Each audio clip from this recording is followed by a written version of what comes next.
This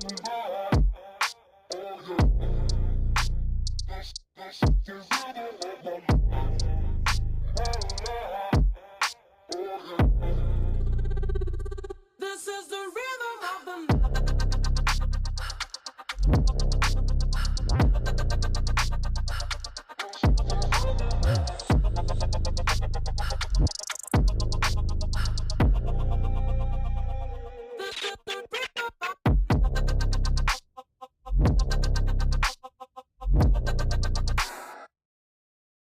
We have with us today the amazing Jasmine Cox with Pivot Social Services. She is an amazing vessel doing amazing work, and I'm so grateful to have her here with me today just to kick it.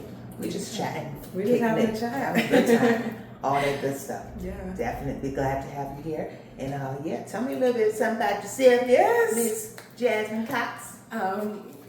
Like you said, I'm the founder and CEO of Pivot Social Services, where we bring out brilliance and resilience in youth. We do that through coaching, mentorship, and community service that inspires them to be leaders in their community. And I've known Miss Lisa for, what has it been? Been a couple of years Yeah, almost. it's been a couple of years. We met in a Yes. business academy, and we really kicked it off ever since. So she supported me in so many of my community initiatives that I've done. And, in addition to the community stuff, I've enjoyed coaching. I've enjoyed just pouring into the community through workshops and interactive things like back to school drives. And, now I'm packing up and we're doing a whole nother pivot and transitioning to something else. So I'm just very thankful for the work that I have been able to do in Charlotte for these past three and a half years. It's been awesome. Absolutely. It's a joy to know you, and I'm so glad to take us on into this chat. Yes. You can tell me a little something about that pivot, Okay. the power of the pivot. Yes, ma'am. 'Cause, honey, I need all of it. So, Let's get into yes. it. Thank you for having me. Let's get into it, y'all. You have to tell me. How did this come about? Tell me all about Yes. it. Yes. And I honestly, I appreciate you saying it, because sometimes a lot of the times I don't give myself enough credit, because I feel like since I know so much, I should be doing so much more. And I should be, to a certain extent. Like, there's a balance to it, because there is so much stuff on my heart that I know God is like, you have to put this stuff off the ground, because it's going to move people and it's going to support people. So hearing this is a reminder that that stuff's important, but I appreciate what I have done. And so what I have done, Pivot Social Services was founded in 2021, post-pandemic, post me working in clinical mental health. I graduated from UNC Asheville. I was a track alum there, and I graduated with a health and wellness, psychology, and neuroscience minor. Wow. Yes, minored in neuroscience, majored in health and wellness and psychology, excuse me. So when I graduated, I knew I really had a passion for mental health. I had my own struggles with mental health in school.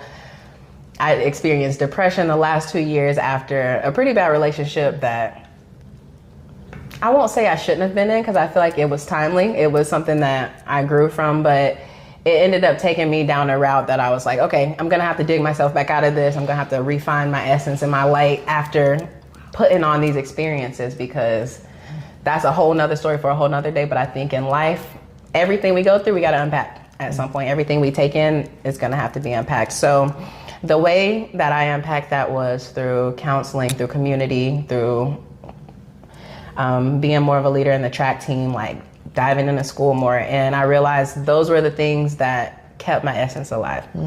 So when I graduated school, I was like, okay, I'm going to be that person in other people's lives that is like a bright light. I'm not going to make anybody feel the way that I felt in school. I was just so optimistic, and I was just excited to share the light that I feel like I had found after battling depression.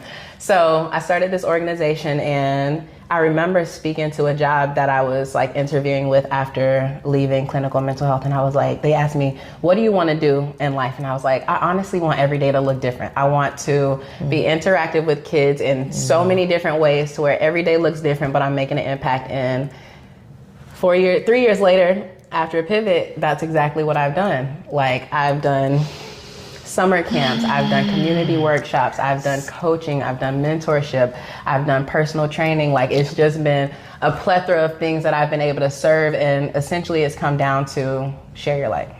Be a loving presence on earth and hold space for people. That's it. Tell me a little more about that essence. Something when you say essence, what you mean by that? When I say essence, I'm talking about our spirit. And sometimes when we overuse words, I think it loses its meaning. So I like to play around with words sometimes and wake up people's essence and their spirit in different ways, because the words are how we get deep down into our spirit. So when I talk about essence, I'm talking about like that untouched version of you, of your spirit that is not affected by anything.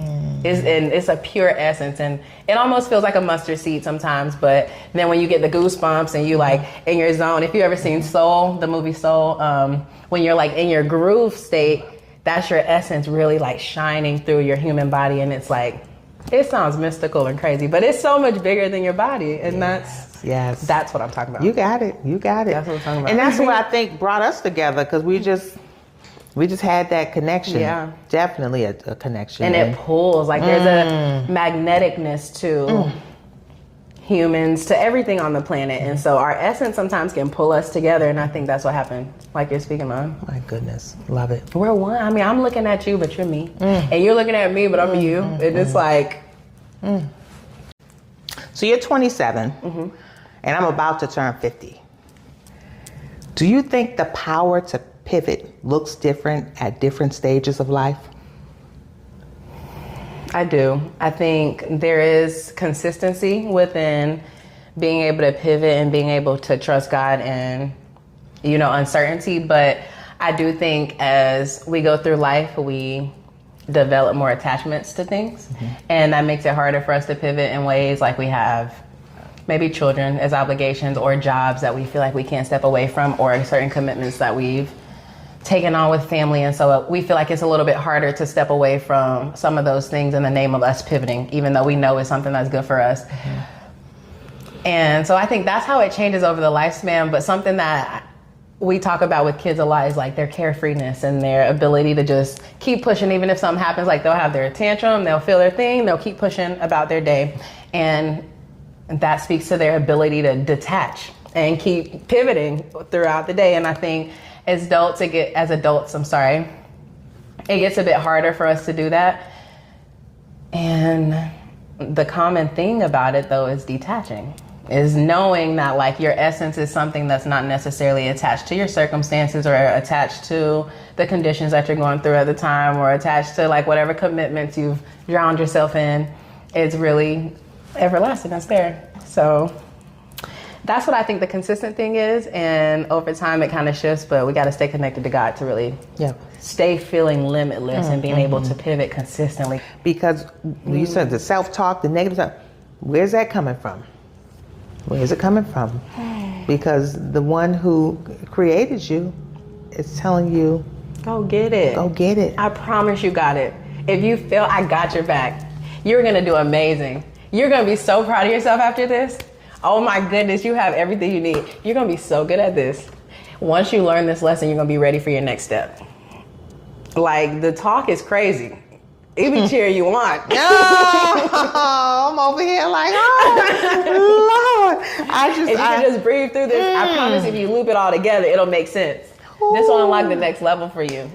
Like, where is it coming from then? If that's the voice of God and that's your essence, then where's the other stuff coming from? Who told you that? Who told you that? Who told you that? Who told? They lied. All the way lied. They lied. They all lied the to way. you.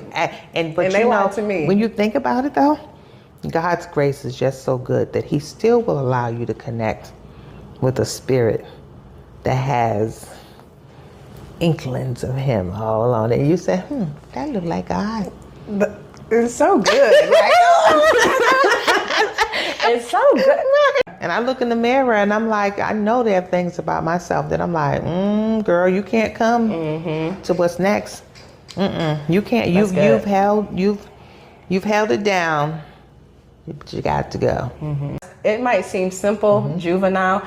You being happy is important to how you move in the world. And that's what I want all this to be about. Random acts of love, all of the things, you smiling and you being happy about who you're interacting with and where you are in life is important for you going to be an advocate socially for you advocating for health, for you talking through hard stuff with your spouse or your significant other. Like, babe, you gotta be a little happy to do that. Gotta be really ready to be fighting mad if you don't. Sticky. Right. Listen. Be ready. How do you coach people to push past that fear when life forces a shift? Forces a shift. You didn't ask for this shift, and you just got bumped into it. Going back to self-talk, I think I spoke on it enough, but that's a big part of it. Coaching yourself through it, cheering yourself on, rooting yourself through it, baby. Nobody knows what you have been through like you do.